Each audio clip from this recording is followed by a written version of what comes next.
Perfect.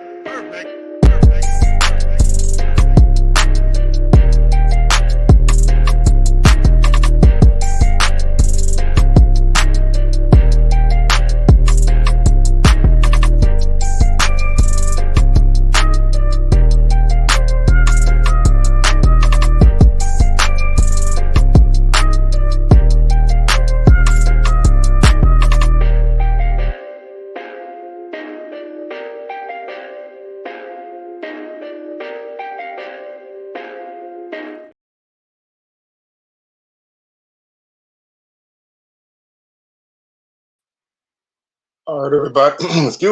Excuse me, man. I'm sorry about that.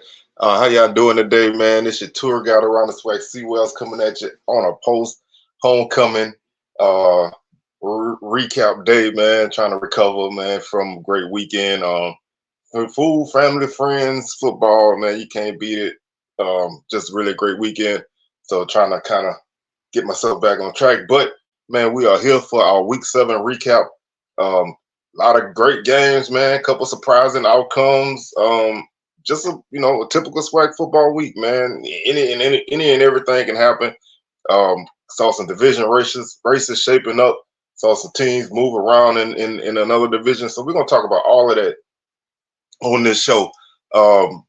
Hit those socials, man. Facebook is SWAC Talk, Instagram SWAC Talk, Twitter SWAC Talk 76. Also, don't forget to subscribe to the channel. Once you do subscribe, man, once you hit that join button to become a member, all the proceeds from the membership and everything goes toward the show, keeping the show going, keeping everything running smoothly.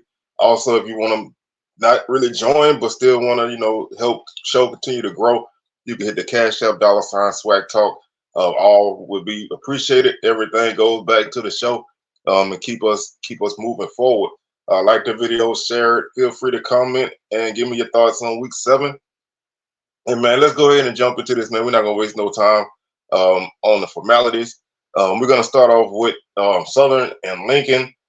Southern won this game by a score of 45-18. Southern jumped out to a 28-0 lead, and I feel like they kind of took their foot off the gas a little bit. They got a little complacent. Lincoln did not, they did not quit, man. They have a nice running back in Otis Ware. Kid runs hard. He was able to kind of make some things happen and kind of put a little shock in the Southern, man. Southern kind of woke up mid third quarter and scored 17 points between the third quarter and the fourth quarter to win this game 45-18. Like I said, big first quarter for Southern. The game opened up on a 90-yard kickoff return by Jalen Howard. Southern got a Garrett Qualls 9-yard touchdown run, a 2-yard run from Kendrick Grimes, and a George Qualls 11-yard reception from Harold Blood to make the score 28-0.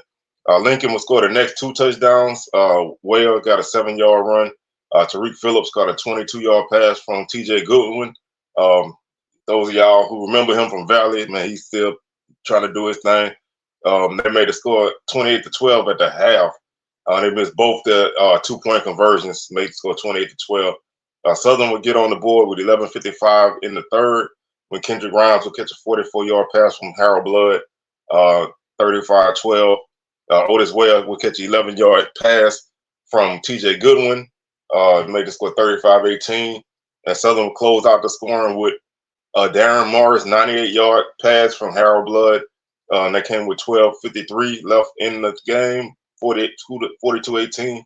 They did with 9:46 in the game. Josh Griffin would kick a field goal for Southern to make the final score 48-18. Now this is the kind of game that you kind of want to jump out big and build on that lead and get other guys in the game.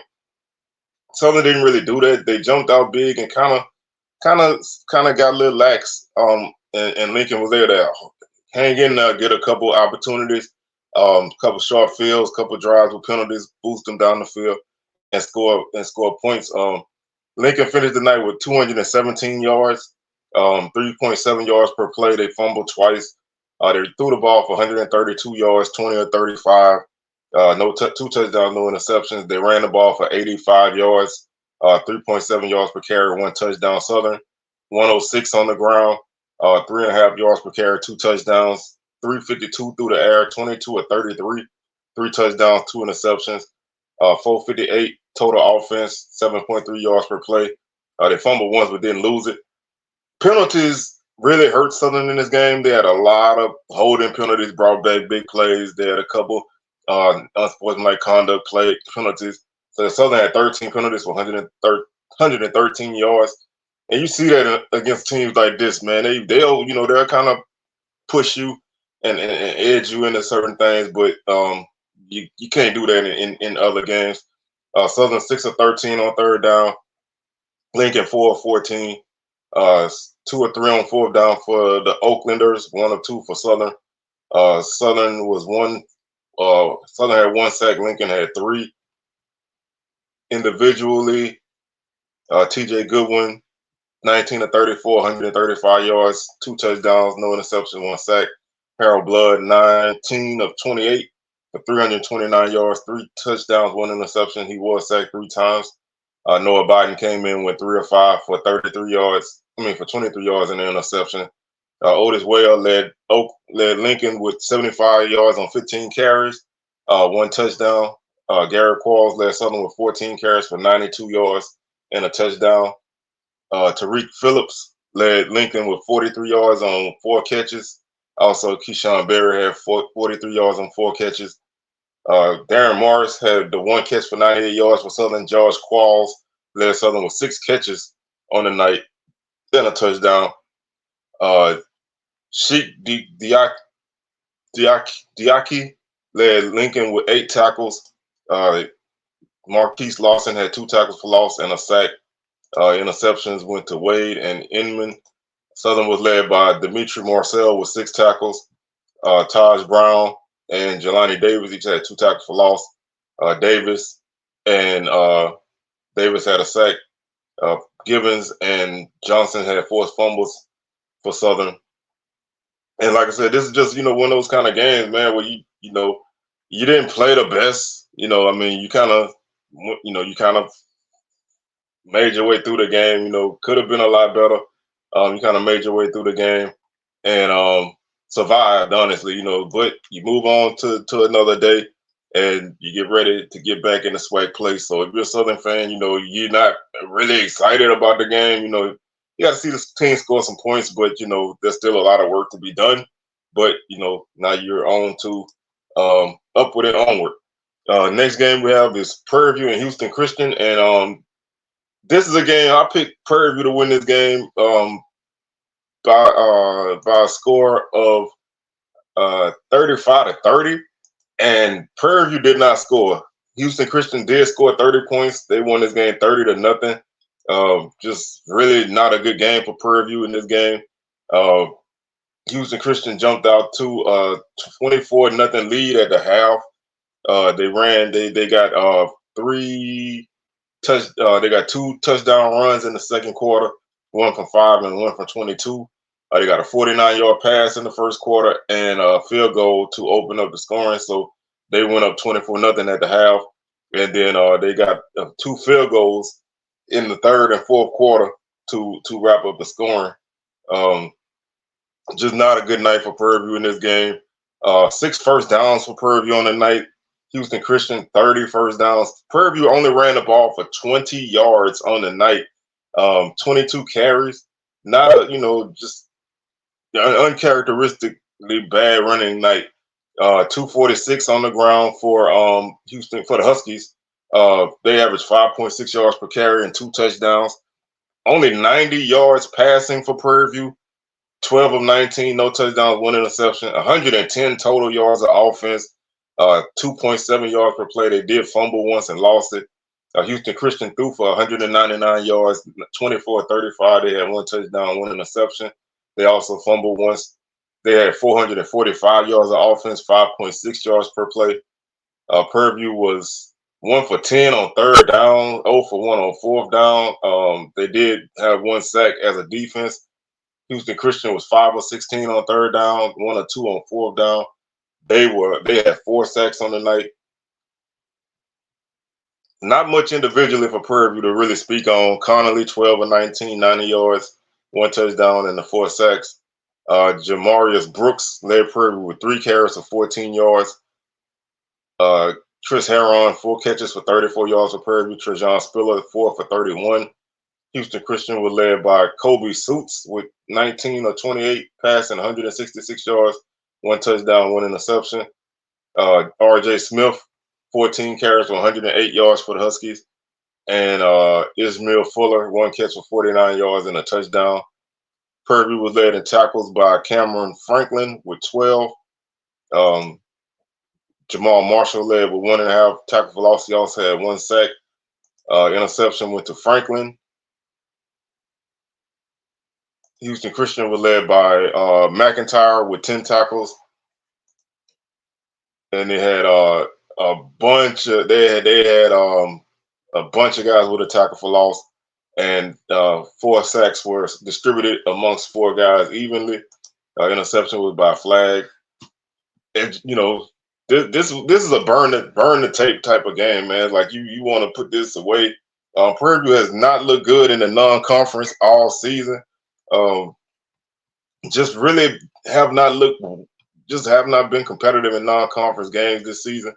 They opened up their non-conference slate earlier in the season, losing 45-16 Abilene Christian. Then of course a loss to SMU, which is an FBS game, but they have just not scored the ball. They've really struggled in non-conference play. They've only scored those 16 points in their 3 non-conference games. They've been shut out twice. Just really, this team is an enigma, man. I know a lot of people feel like Prairie View is one of the top teams in the West, and they still can be because, SWAC football can be topsy-turvy, but their defense has just not played well all year. I mean, you can say the offense this and offense that, but you cannot ignore defense. I see a lot of people talking about, when they doing their weekly look at the SWAC West, they put certain teams up top because they play good offense, but then they ignore all the bad defenses. I'm not saying that you can win with bad offense and good defense, but decent offense and great defense will win you a lot of games in this league, more so than good offense and bad defense. Prairie View's defense has to really get in the form quickly. The offense has to start to find some consistency, and they have to find a way to win some games. They still in the mix. I mean, obviously they lead the division right now, but the slate gets tougher from here on out in conference. So we'll see. One of the surprise games to me, and I was dead wrong on this game. Valley came out and they put in work on Pine Bluff, man. They won this game 42-17. I don't even know the last time Valley scored 40 plus points. I don't even know last time Valley scored over 30, but they scored 42 points on homecoming, shut down Pine Bluff, held them to 17 points. Valley really came out and they played well, man. They got a 35-yard pass from Tajarian Williams to Carrick Ross. And I think Williams is going to be a great quarterback for Valley if they continue to develop him and get some guys around him. But they opened up with a touchdown. Pine Bluff got a field goal in the third quarter. Kobe Chambers got a 14-yard pass from Williams to put Valley up 14-3, which will be the halftime score. Tristan Ballard will get Pine Bluff on the board with their first touchdown of the game with a 10-yard pass from Edwards to make the score 14-10. Jackson Davis will catch a 3-yard pass from Williams to put Valley up 21-10. Omar Emmons will get a 14-yard pick six to put Valley up 28-10. DeFabian Fant will get a 53-yard run for Valley to put the Delta Devils up 35-10. Kenji Lewis will catch a 23-yard pass from Edwards. Extra point was good, 35-17. Pine Bluff cut into the lead. And then Jared Wilson would put the final candle on the cake for Valley with a 7-yard touchdown run. Valley 42-17. Big win, man. First win of the season, first SWAC win. 40-plus point game. Just a really good game for Valley. Pine Bluff didn't, honestly, statistically, Pine Bluff didn't play bad. They ran the ball for 234 yards. They averaged 6.5 yards per carry. Valley 149 yards rushing, 4.7 yards per carry with 2 touchdowns. Pine Bluff was 19 to 29 passing, 175 yards, 2 touchdowns with the 1 interception. They finished with 409 yards of offense on 65 plays, 6.3 yards per play. They fumbled twice and lost 1. They had 8 penalties for 64 yards. Valley 19 to 29 passing, 3 touchdowns, no interceptions, 265 through the air, 414 a total offense for the Delta Devils, 6.8 yards per play. They did fumble once but didn't lose it.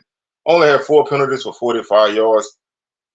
4 of 13 on third down for the Golden Lions. That's one of the things that hurt them in this game. And 1 of 3 on fourth downs. They had 2 sacks. Valley 7 of 13 on third down and 3 and they didn't go for it on fourth down. They had 3 sacks. Like I said, this is just a game. Valley was just able to hit the big plays and Pine Bluff wasn't, because statistically this game was even, really. But Valley made it happen, man. They found a way to hit the big plays. Pine Bluff couldn't. Valley, I think they got a guy now in Williams at quarterback, man. Hopefully they run with him from now on. He was 19 to 29 for 265 yards with the 3 touchdowns. He was sacked twice. Pine Bluff played 3 quarterbacks in this game. Chancellor Edwards got his first action of the season. He was 9 of 11 for 72 yards with 2 touchdowns, 1 interception. He was sacked once. Jalen Macon was 7 of 15 for 50 yards. He was sacked twice. Mekhi Higgins was 2 of 2 for 37 yards. No touchdown, no interception, no sacks. Chris Cochran threw a pass for them. One of the receivers, he was 1 for 1 for 16 yards. Kirsten Rogers had a big game for Pine Bluff, 10 carries, 108 yards, averaged 10.8 yards per carry. Jalen Macon finished with 54 yards. They were able to play most of their guys. Jonas Davis came back. He had 7 carries for 15 yards. Valley was led by Jared Wilson. The Fabian Fant led Valley with 3 carries for 59 yards and a touchdown. Wilson 16 for 40. Kenji Lewis led Pine Bluff with 3 catches for 62 yards and a touchdown. Ballard 5 for 41 and a touchdown. Kobe Bates led Valley with 2 catches for 70 yards. Ross had 4 for 48 and a touchdown. Davis 5 for 41 and 42 and a touchdown. Rico Dozier had 8 tackles. And Ryland Woods also had 8 tackles for the Golden Lions. 2 tackles for loss for Marcus Askew. Ward and Dozier each had sacks. And Valley was led in tackles by Ryan Quinney with 9. Also, Dietrich Jones had 9. Quinney had 2 tackles for loss. Fox 2.5. 2 sacks for Quinney. Interception went to Emons, who he returned 14 yards for a touchdown. Really solid game for Valley, man. I mean, you got to be happy for them, man. They were able to come out and play a really good game. No mistakes. Pine Bluff played a solid game offensively as well, but they couldn't get on the board much. Valley took care of business in this game, and that's all you can ask for in a team like that, man. You got to give them props because they've, been piling on Valley a lot this season, man. They've been unable to move the ball. They've been unable to score. But they found a way to do it at home on homecoming. And, we always say Valley's a different beast at home, but I thought Pine Bluff could win this game. Valley had other ideas. So salute to Valley, man, for coming out and making some things happen and picking up their first win on the season and getting in on the board in conference play is good. Texas Southern and Bethune-Cookman, man, they had a battle out in Daytona on homecoming for the Wildcats. 34-31. Texas Southern actually jumped out to a 10-0 lead in this game. They got 2 scores in the first quarter. Falkenberg got a field goal for them to open up the scoring. Darius Owens got a 42-yard touchdown to put the Tigers up 10-0 going into the second quarter. Talik Bethel got a 1-yard run for Bethune-Cookman to get them on the board to make the score 10-7. Ladarius Owens will get a 1-yard run for Texas Southern to put the Tigers up 17-7. Jacob Williams got a 95-yard scoop and score for Texas Southern to put them up 24-7 with 3:43 left in the second quarter. Cade Hector will get the Wildcats on the board with 125 left on a 26-yard field goal, made the score 24-10. And right at the halftime buzzer, Curtis Falkenberg got a 41-yard field goal for Texas Southern. Score was 27-10 at the half. At this point, you're really feeling like Texas Southern going to blow this game open. And, I'm sitting at the game watching. We're waiting for the game to start, watching the scores. And I'm like, well, TSU going to run away with this one. Check back. Bethune-Cookman went on a run. They got a 2-yard run from Jimmy Robinson to pull within 10 at 27-17. Luke Sprague had in his first game back. They weren't sure he would play in this game, but he came back at quarterback. He got a 1-yard run to pull the Wildcats to within 27-24. Ladarius Owens would put the Tigers back up by 10, 34-24 with a 5-yard run, capping off a short drive. And then with 36 seconds left, Jaden Bivens caught a 6-yard pass from Sprague to make the score 34-31. Bethune-Cookman would not get the onside kick. TSU would run the ball a couple of times, and Bethune-Cookman would use their timeouts, and that set up a third down play for TSU. A third and 6 from the TSU 47. Ladarius Owens bust off a 51-yard run, slid down at the 2-yard line. Game was over at that point. Bethune-Cookman, I don't know what they would have been able to do with that. If they'd have got that possession, they would have had to drive pretty far with not a lot of time and no timeouts. But to give up a big play like that at the end to basically seal the deal really hurts. It really hurts. I mean, that's obviously that's demoralizing.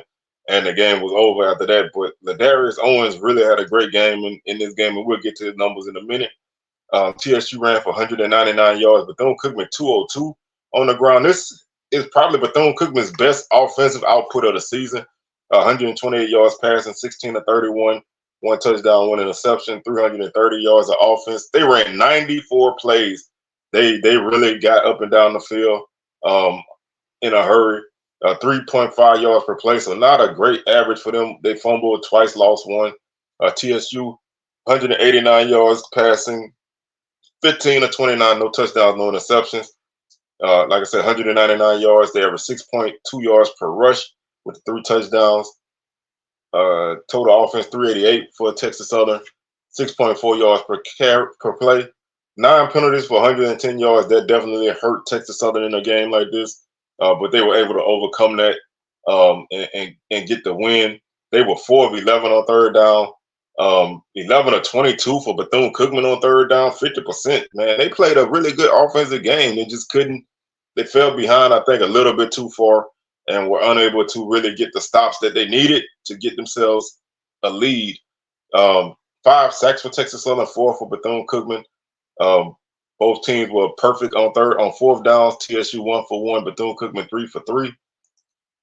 Individual, Jace Wilson 15-29 for 189 yards, no touchdown, no interceptions. He was sacked 4 times.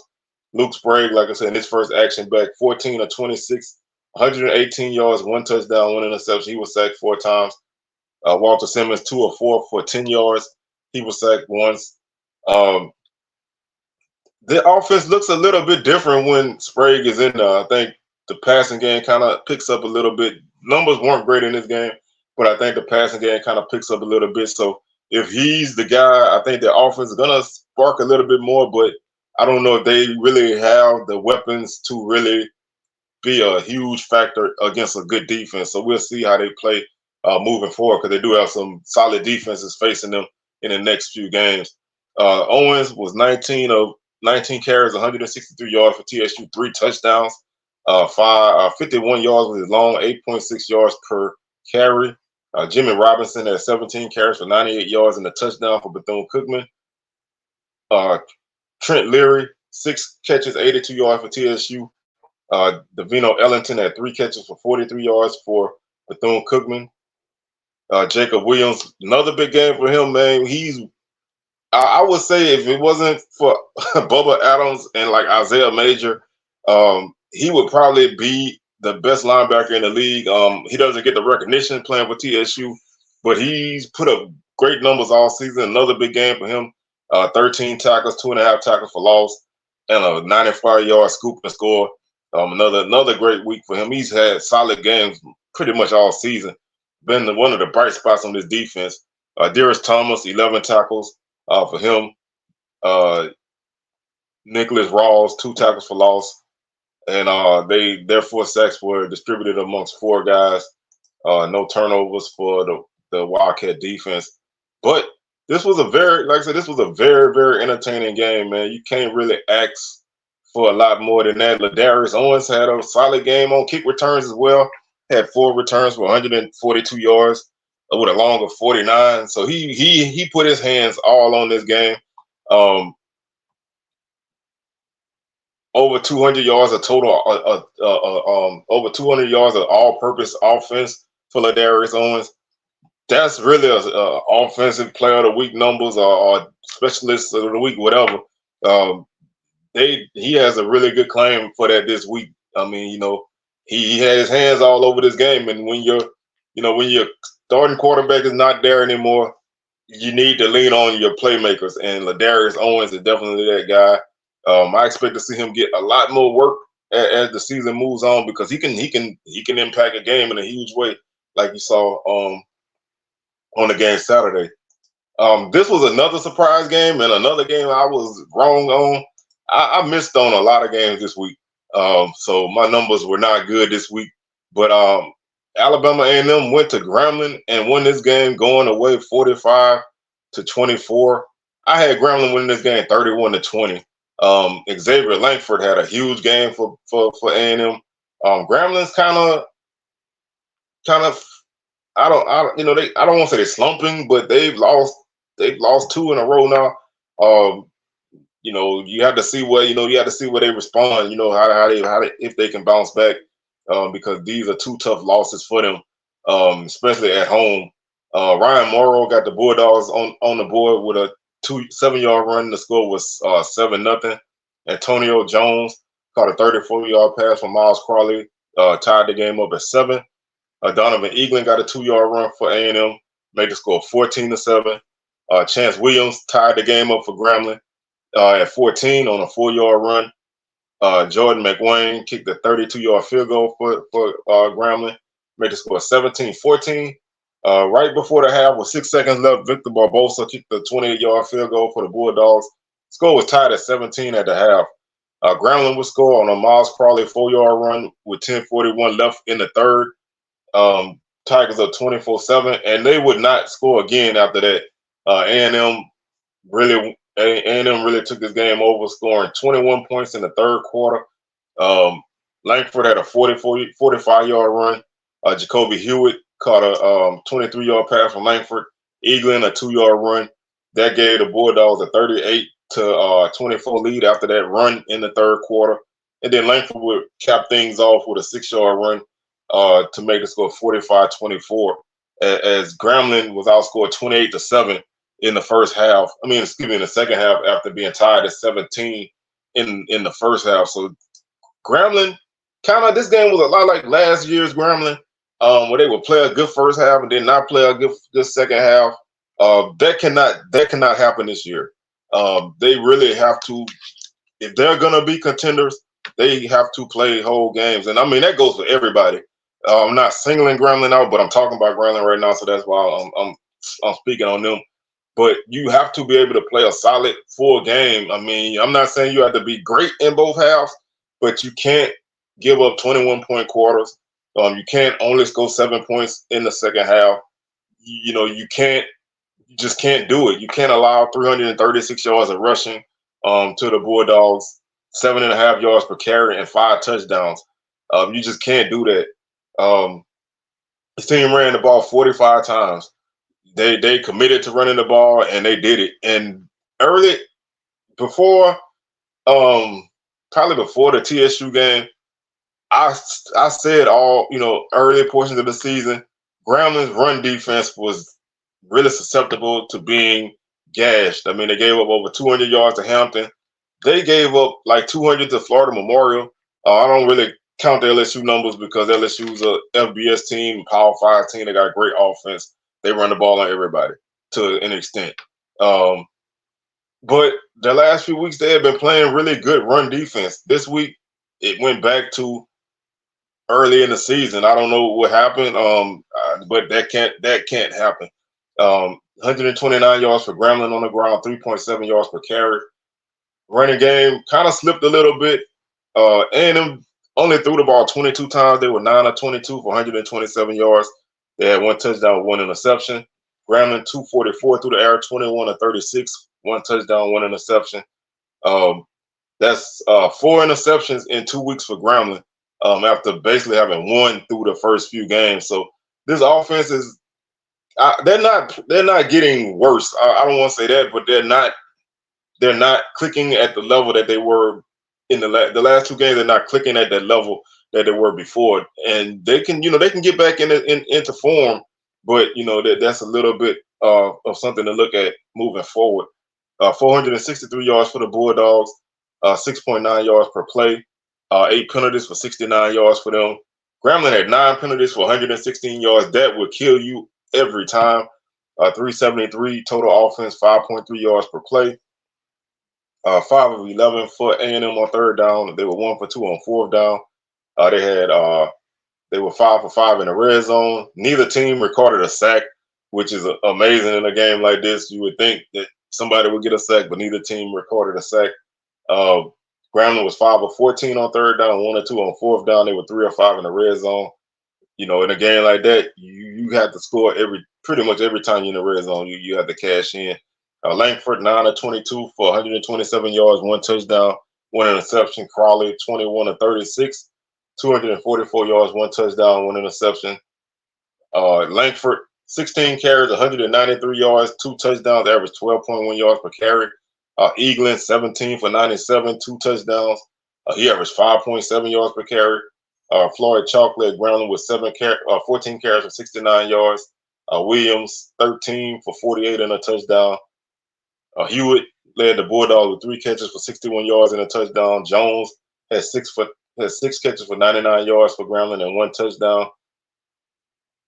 Caleb Dawson led the Bulldogs with 10 tackles. Zarion Hayes had 2 tackles for loss. And Timo Mann had the interception for the Bulldogs. Quentin Talley led Grambling with 12 tackles on the night. Sunday Anderson had 2 tackles for loss. Interception went to Kevin Thomas. So basically, if you're Alabama A&M, this is a big win for you. You hadn't really beaten. This is your first true good win on the season. You hadn't really played well in conference play. You were kind of up and down, but this is your first real game that you went out and took and controlled it in the second half, and got the win. So you can't really ask for much more if you're A&M. Grambling, you kind of got to go back to the drawing board a little bit and see, can you get back to where you were a couple weeks ago? Because right now you're kind of going the opposite direction. Our game of the week, another game that I missed on. I wasn't that far off on the score, but I was off on the result, and that's all that matters. Alabama State beat Jackson State 24-19. I picked Alabama State to lose this game by a score 24-13. One of the things to look at going forward from this game is Herb Mulligan went out with an injury. Hopefully he's okay and he can come back and play for the Tigers. I don't know the extent of the injury. I know it was an ankle, but you don't ever want to see great guys go down. I mean, you don't want to see anybody go down, but you don't want to see great guys go down. He was leading the league in rushing, so hopefully he can bounce back from his injury and be back to play next week. Hopefully, I don't know any extent of the injury. If anybody knows, maybe you know a little bit, put it in the comments, man. Let us know what's going on with him, because I like to watch him run, so I don't want to see him not be able to produce for JSU. But Bama State got it done. They found a way to go into Jackson. They found a way to play a typical Bama State game and get out of there with the win. Hornets got on the board first with a 27-yard field goal and a AJ Gates 10-yard pass from Naquan Lett, who seeing his first action of the season. That made the score 10-0 after 1. Dylan Watson kicked a 46-yard field goal for Jackson State to put the Tigers behind 10-3. And then with 36 seconds left in the first half, Jacoby and Morgan We'll get a 1-yard run for the Tigers to tie the score up at 10, and that will be our halftime score. Watson would put the Tigers up by 3 with a 45-yard field goal with 2:21 left in the third, 13-10 heading into the fourth quarter. And then in the fourth quarter, Alabama State will get 2 touchdowns. Damon Stewart will get a 12-yard run, make the score 17-10, and then Marcus Harris will get a 2-yard run to make the score 17-13, and then Harris will make the score 24-13. With 3:03 left in the game, Desmond Moultrie will get a 2-yard run for Jackson State. No conversion, no good. 24-19 will be the score there. This game was it got kind of interesting at the end. Really kind of a wild finish. Jackson State didn't, they got the ball. They got the ball back with 2 minutes left at their own 20, and drove down to the Bama State. They got down to the Bama State 28-yard line with 4th and 1 with about 11 seconds left on the clock. Jason Brown ran the ball for 3 yards, picked up the first down, fumbled. JSU recovered the fumble. They did the replay. JSU, the replay was confirmed. JSU ball. They had 1st and 10 at the Bama State 25. They threw incomplete. I kind of feel like if you look at this drive, it was, the time management wasn't that great. The play calling wasn't that great. But Bama State's defense is not really going to allow you to take all those big shots down the field. Their corners are very physical. Obviously, their defensive front is aggressive. The linebackers get after you. So they make it hard for you in a situation like this. So you ever have to play from behind against Bama State, it's tough to win because their defense makes it hard for you. Not a great game offensively for Bama State. They only had 241 yards of offense, for 5.2 yards per play. They threw the ball for 91 yards, 17 of 15, 1 touchdown, 2 interceptions. They ran for 150 yards, 4.8 yards per carry with 2 touchdowns. In a way, statistically, this game is like that Magic City Classic last year when Bama State won that game with like 150 yards of offense. If you can not make a lot of mistakes they still turn the ball over 2 times, but if you can kind of not shoot yourself in the foot so much offensively, your defense can win games for you. And this game was one of those games that Bama State's defense won for them. The offense made the plays they needed to make, but the defense actually won this game. 182 yards rushing for Jackson State, 4.6 yards per carry with the 2 touchdowns. Jackson State was 31 of 46 passing, 228 yards, no touchdowns, no interceptions, 410 yards of offense, 4.8 yards per play. They fumbled 3 times and lost all 3, so 3 turnovers for Jackson State. That hurts in a game like this. They had 10 penalties for 70 yards. Bama State 11 for 60. 3 of 12 for Bama State on 3rd down, 5 of 15 for Jackson State. Tigers were 2 for 2 on 4th down. The Hornets, no 4th down attempts. 2 sacks for Alabama State, none for Jackson State. Individually, Damon Stewart, 5 of 12 for 80 yards, no touchdowns, 1 interception. Like I said, Knock Quillette came in and got him some action for the first time this season that I know. I don't think he played much in any other game. 2 for 3 for 11 yards, 1 touchdown, 1 interception. Brown was 30 of 44 for Jackson State, 234 yards, no touchdown, no interceptions. He was sacked twice. Juwan Howell led the Hornets with 6 carries for 47 yards. AJ Gates 6 for 33.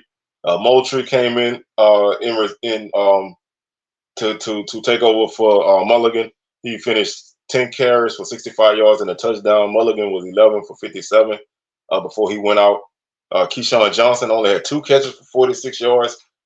Gates 4 for 41 and a touchdown. Fabian McCray led Jackson State with 8 catches for 79 yards. Kobe Paul 4 for 53.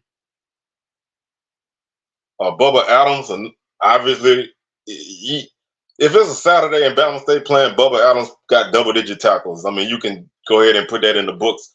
He finished with 14 tackles in this game, 2 tackles for loss to lead the team. DeMarcus Cunningham had 1 sack. He also had a big game. He had 11 tackles, 1 tackle for loss, 1 sack. Um, Moore, Maddox, and Varner each had forced fumbles. Recoveries went to Moore and Maddox and Mikey Victor. Jackson State was led in tackles by Khalil Arrington with 6. Broderick Washington had their only 2 tackles for loss, no sacks. Forced fumble went to Washington. Interceptions went to Petty and Wiggins. Um, One thing I do want to, highlight for Jackson State in this game, their kicking game was really good. Dylan Watson was 2 for 2 on field goals, both from 40 plus. So they seem to have gotten their kicking situation straightened out. But just like I say, Bama State just knows how to make a game ugly, and if they can make it ugly and score a few points, then they're gonna win a lot of those games. Because their defense is just gonna always keep them in the mix. So you have to find a way to withstand all of that when you play them. But Jackson State was unable to get past the Hornets. Like I said, they just they took a lead, but Bama State was able to get 2 late touchdowns and pull this thing out. I'm looking at our Week 8 schedule. We're gonna go ahead and run through that, and then we'll run through the standings, and then we're gonna hop out of here. Jackson State is at Valley. That's a 2 o'clock kickoff. That game is on ESPN Plus. All corners at Pine Bluff. That's homecoming at Pine Bluff. 2 o'clock kick. That's on HBCU Go. Southern is at Bethune-Cookman. That's a 3 p.m. Eastern time kick, so 2 p.m. Central. That game can be heard on the Cat Eye Network. The game is in Jacksonville, so if you don't know by now, that game is in Jacksonville. FAMU heads to Houston to take on TSU. That's a 7 p.m. kick. 8 ESPN Plus broadcast. So you can catch that game there. Only 4 games on the schedule this week, and they're all SWAC games. So lot of potential for movement on both sides in these games. Really should be an exciting week of football. Looking at the standings, FAMU continues to lead the East with a 4-0 record. They're 5-1 overall. Jackson State, Alabama A&M, Alabama State, they're all 2-2. Jackson State's 4-3 overall. A&M's 4-3 overall. Bama State is 3-3 overall. Valley 1-2 in conference, 1-5 overall. Bethune-Cookman 0-3, 1-5 overall. Now, this race is not. It's not wrapped up. FAMU hasn't clinched anything yet, but they have the tiebreaker over everybody except for A&M because they haven't played them yet. FAMU had to lose 3 games, and you can hypothetical, you can rationalize, you can cope and say that they're gonna lose 3 games, and anything is possible. It's football. The whole team catch the flu and they lose to somebody, or they turn the ball over 4 times and the defense gives up short fields and scores, which hasn't really happened. But you can say that can happen. It's not gonna happen. This is just like JSU last year, only with a bigger lead. Most people felt last year once JSU got up a couple games over everybody, it was over. So I don't see why it's different this year. FAMU defense is very good. The offense is not consistent, but they got the potential to put up points on people. They haven't exploded yet. That can happen in any one of these games moving forward. So for the sake of your team, yes, you want to hope that your team can get back in it and win it, but FAMU's not losing 3 conference games. They might lose 1, they could lose 2, but they ain't losing 3. So I don't mind. I don't mind people doing the scenarios and trying to get their team in the championship, because that's what we all do. But it is not happening. So I don't care how crazy the SWAC is, it ain't that crazy. Prairie View leads the West at 3-1. All and 3-4 overall. Alcorn and Southern are both 2-1 and both 3-3 overall. Gramblin's 2-2, 3-4 overall. Texas Southern is 1-2, 2-4 overall. Pine Bluff is 0-3, 1-5 overall. Now, again, the West is anybody's ball game. Really from 1 to 5, anybody has a shot. Grambling is starting to have some things start to go, start to get a little dicey for them. They do have the tiebreaker over Prairie View. They need the Panthers to lose. They need them to lose once. They need Alcorn to lose twice. to pass them up, and they just need to beat Southern. So if Grambling wins out and they beat Southern, and Alcorn loses 2 games, and Prairie View loses 1, then Grambling has that opportunity to go to the championship. Prairie View, like I said, they still got to play Southern and Pine Bluff as far as their West opponents. Alcorn still got to play Southern and Texas Southern, I believe, and Pine Bluff. And Southern has to play everybody in the West except for Pine Bluff. So it's a lot. It's a lot more movement in the West now because there are still a lot of games between each team that makes it a little bit easier for somebody to get back in the race if they drop out of it. So many of the East games were played earlier in the season, and FAMU was able to build that lead. And it's tough when you're a top team and you want this team to lose multiple times to catch them. I mean, it could happen, but in certain aspects, I don't see it happening. So that's our look at the weekly standings after week 7. We'll be back on Tuesday with our HBCU top 10 and point spread show. My top 10 has a lot of changes, man. This was a topsy-turvy week, so it's gonna be a lot of movement in that thing. And we'll look at the point spreads for the SWAC games and the other games of interest. Wednesday is our week 8 preview. Thursday, SWAC Smoke, live 6 p.m. Central, 7 p.m. Eastern. And Sunday is our week 8 recap. So, again, full week of SWAC talk coming at you. And we'll catch y'all on the rebound. Peace.